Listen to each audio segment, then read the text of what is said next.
Mirë, let le të fokusohemi pikërisht tek kur neve mundim mëkati. Tek e para Gjonit, kapitulli 5, vargjet 4 dhe 5, aty thuhet sepse çdo gjë që ka lindur nga Perëndia e mund botën.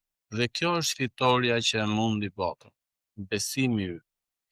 Cili është ai që e mund botën, veç se ai që beson se Jezusi është biri i Perëndisë. Bota, ku neve jetojmë, duam apo s'duam neve ta pranojmë, në fakt është, si thua, është e mbërthyer, është e pushtuar nga mëkati. Edhe për shkak të kësaj, njerëzit të gjithë, pa përjashtim,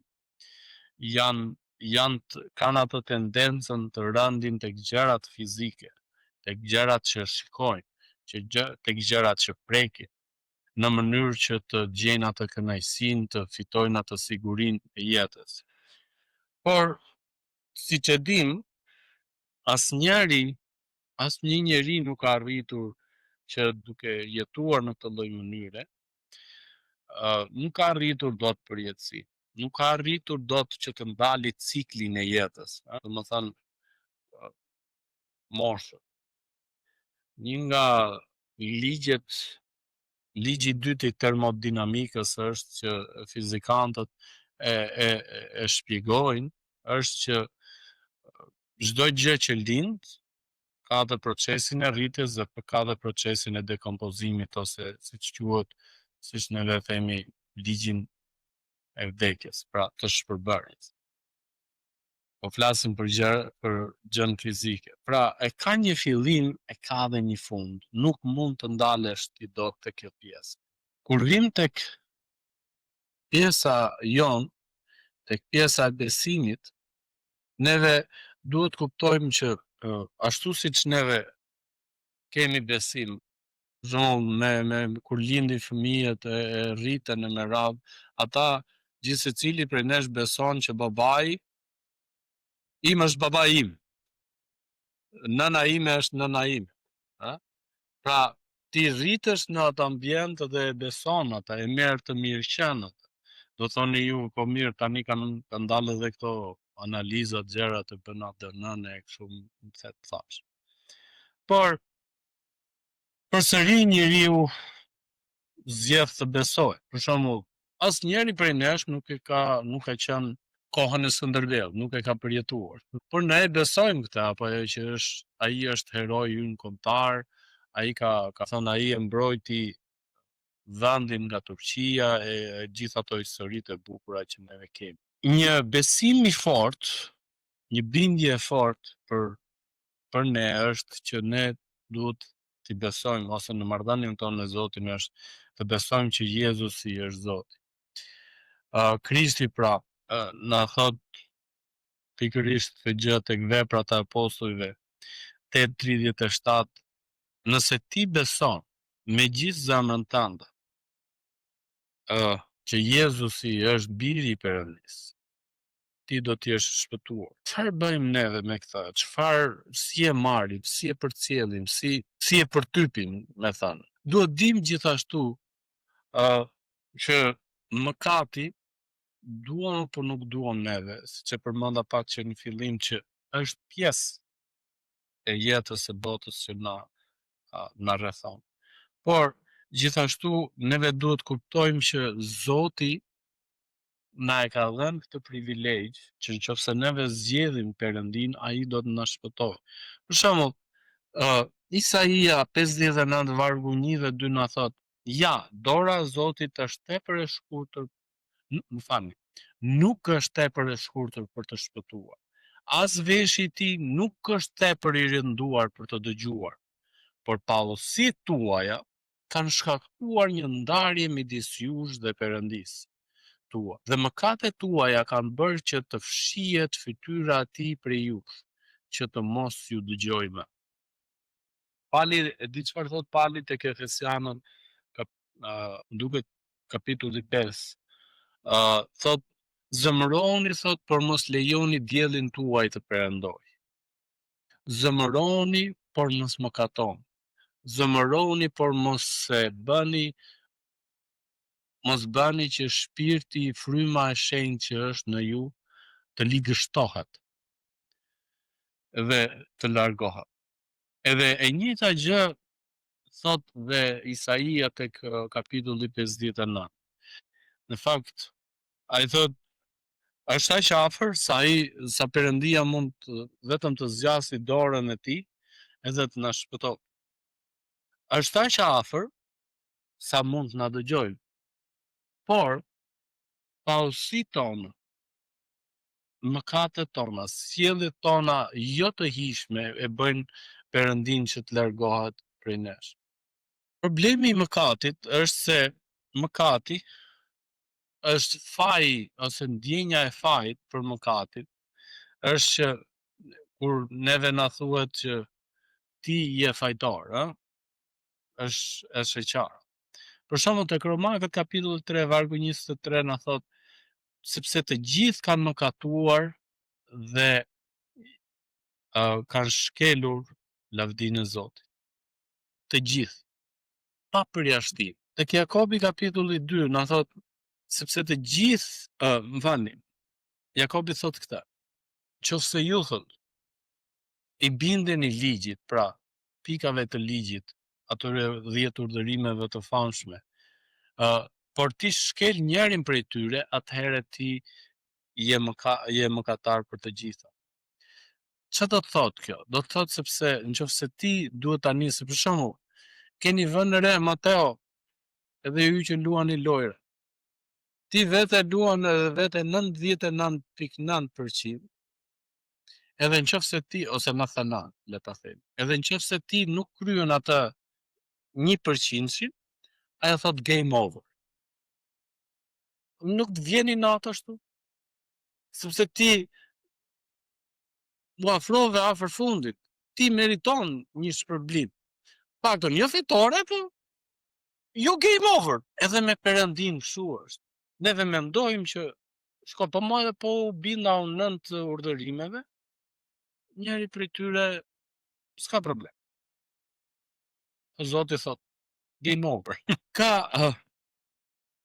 Ka dy lloj fajesh. Faj ligjor, domethënë kur ti ke dhunuar ligjin e Zotit, edhe në fakt Zoti thot për këtë ti do të japësh llogari, dhe ka dhe një faj tjetër që quhet faj emocional. Kur ti shkryen diçka, një veprim ose një thënie thua diçka, edhe ti ndihesh në faj. Por faji ligjor ka të bëjë kur ti ke shkelur ligjin e Zotit edhe Zoti na thot meriton vdekje. Game over. Faji emocional, kur ne e dim pra që kemi bërë gabim, ne ndihemi në faj. Për shembull, kur të paktën ta çunat e mi në shtëpi, ndjen gabim, e kuptojnë që kanë bërë faj, erdhi babi, rrin urt, nuk bëj zhurmë, derisa janë ndaj që ndihen në faj, derisa ta kuptojnë që janë falur dhe babai nuk është më i mërzitur. Por duhet kuptojmë gjithashtu që Zoti na jep diçka që të kuptojmë. Që Zoti po na thotë që të shiko, në mënyrë që ti ta fitosh lojën, mos vesh 95 ose ka edhe nga ata që vjen 70%, 50%, edhe ka edhe nga ata që vjen 99%. Por në mënyrë që ti ta fitosh lojën dhe mos nxjerrë game over, ajo game over ka dhe një muzikë të shpifur ja bën. Mërzit. Zoti thotë që ta fitosh lojën, ti duhet të besosh mua. Edhe kjo është kur ti merr fuqi, që bëhet jeta jote 100% dhe bëhet ai shiriti i jeshil. Ti je në rrugën e duhur. Duhet kuptojmë që ashtu siç marrim ne fuqi, ka fuqi edhe mëkati. Problemi i mëkatit nuk është që është i limituar tek faji, si domethënë kur ti ndihesh në atë ndjenjen e fajit edhe nuk është mjaftueshëm. Por vazhdon Gjithashtu, jo vetëm që ti të kesh ndjenjën e fajit, por ti edhe sklavërohesh prej saj. Edhe nuk je më zoti vetes tënde, zoti jetës tënde. Nuk e di, në këto lojrat interesante ka dhe kështu që ti shkon edhe pushton, ë? Po duket se i gjeta lojën që luam më herë. Shkon e pushton edhe merr armë të fuqishme, merr shpata, merr gjëra, merr jetë, fiton thesare, jo nuk qeka jo më duket. Tek Gjoni kapitulli duhet t'i bëj update sistemit. Tek Gjoni kapitulli 8 vargje 31 deri në 34 na thotë ta gjejmë pa. Atëherë Jezus ju tha judenjve që besuan në të: nëse do të qëndroni në fjalën time, jeni me të vërtet dishepujt e mi. Do ta njihni të vërtetën dhe e vërteta do t'ju bëjë të lirë. Ata e përgjigjen: ne jemi pasardhës të Abrahamit dhe s'kemi qenë kurrë sklever të askujt. Si mund të thuash do të bëheni të lirë? Jezusi i përgjigj atyre: në të vërtet po ju them, kush bën mëkat është skllav i mëkat. Pra, jo vetëm që ti merr ose ke atë ndjesinë e fajit, e mëkatit, por gjithashtu ti bëhesh skllav i mëkatit. Shpesh shumë njerëz ndalen te kjo pjesë dhe kur bëhen pjesë e mëkatit thon game over. Edhe nuk duan më që të përpiqen. Edhe kur shumë njerëz thon nuk për mua nuk ka shpëtim. Nuk ka Zot që më shpëton. Nuk ka Zot që më pastron. Ne duhet kuptojmë që përmes Jezusit neve fitojmë mbi mëkat. Ndaj Jezusi na fton tek Veprat kapitulli 2 vargjet 37 deri në 38, Veprat e apostujve. Shumë njerëz vinë të realizojnë në mendjen e tyre dhe të kuptojnë që kanë bërë mëkat. Edhe kanë shkelur ligjin e Zotit. Edhe kur ata i dëgjuan këto gjëra, vargu 37 tek kapitulli 2 i Veprat e apostujve, u të shkua zemra atyre dhe pyetën Pjetrin dhe apostujt: burra, vëllezër, ç'duhet duhet të bëj? Ka njerëz në vetvete kur loja mbaron, ata thon, unë do ta bëj lojë tjetër. Apo jo atë. Sepse unë e di ku bëra gabimin. Edhe vete 99.5%. Prap hum. Do ta bëj përsëri. Por ka nga ata, si puna ime, kur luaj, një herë, dy herë, unë e fshi lojë fare. S'duk na qarkullim, nuk desha. Por ka nga ata që këmbgulin edhe thon në jetën e vërtet që unë do ta provoj përsëri. Edhe unë nuk ndalem derisa kur ti e do me gjithë mendjen tënde, me gjithë zemrën tënde diçka, ti vjen të kuptosh edhe të bësh këtë pyetje. Çfarë duhet të bëj? Dhe Pietri u tha atyre: pendohuni dhe secili nga ju le të pagzohet në emër të Jezu Krishtit për faljen e mëkateve dhe ju do të merrni dhuratën e frymës së shenjtë. Sepse premtimi është për ju dhe për bijtë tuaj dhe për të gjithë ata që janë larg. Vetëm vargu 38 se kalohet 39. Edhe për ta përmbledhur për të gjithë ata që dëshirojnë, pra e kanë vullnetin, e kanë dëshira për të besuar tek Jezusi. Për të besuar tek Perëndia, të bëjnë çfarë i thot, besimi në fakt është fitore. Le të lexojmë tek e para Pjetrit kapitulli 3 vargjet 10 deri në 12 na thot: sepse kush don ta doj jetën dhe të shoh ditë të mira, le ta ruaj guajin e tij nga e keqja dhe buzët e tij nga të folurit me mashtri. Me fjalë të tjera, ky varg po na thot, nëse neve me të vërtetë duam jetën tonë, atëherë ne duhet të qëndrojmë larg mëkatit. Po si? Të largohet nga e keqja dhe të bëj të mirë.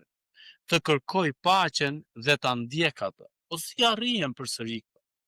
Sepse sytë e Zotit janë, vini re, tek Isaia 59 neve lexuam që Zoti i ka hequr sytë e tij prej atyre që mëkatojnë.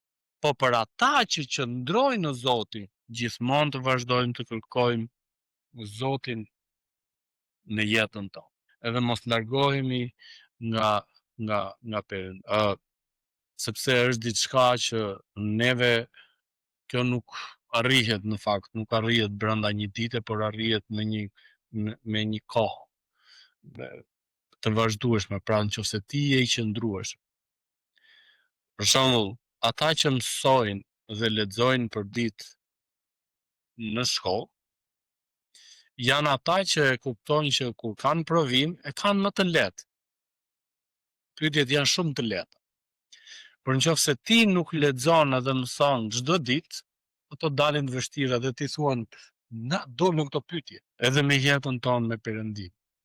Nëse vazhdojmë të qëndrojmë tek Perëndia, edhe pyetjet tona në provimin e jetës sigurisht që janë më të lehta, janë më të kuptueshme.